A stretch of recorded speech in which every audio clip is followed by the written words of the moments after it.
Longphil Kaital Development Authority (LSKDA) has decided to impose social boycott against Uripok AC MLA Khwairakpam Raghumani. LSKDA General Secretary Hijam Nabakanta announced this in a press meet held today at Manipur Press Club, Imphal. Nabakanta further stated that MLA Raghumani will be barred from entering inside the jurisdiction of the local club as part of the social boycott against him. He informed that the local club and women folk took the decision as the MLA refused to withdraw the case registered in connection with the incident of vandalizing some properties at the MLA's residence by a mob occurred on November 16 last year.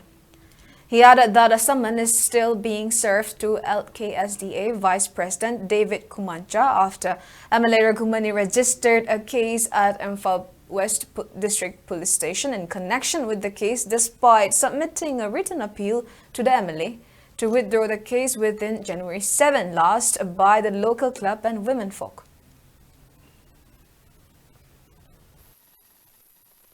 Haukiba November gitang taratarukta Manipur umbada tongan-tongan ba kendra singi MLA singi mayum maikay miyamgi idangna thugai khraba numit asida Ekogi Uripok SCG Honorable MLA gi yumsu miyamna thugai khiba asiga mari lenana Uripok SCG Honorable MLA gi site gi delegation ama sas toroktuna ekogi club ki Vice President oina thau pubiriba David Kumancha gi mathakta case ama sas toksan bire thokriba thaudo asiga mari lenana phagani pungani haina torakpasi yamna lebak thibani yam strongly condemn taujai hairiba singse handuk pinaba namateng pangbiu handuk piu handuk pidaba taragadi January gi tang 8 2025 asida Honorable MLA bu laikai asida sangbada miyam na amato oina atingba thamle social boycott taujare haidan lauthokjari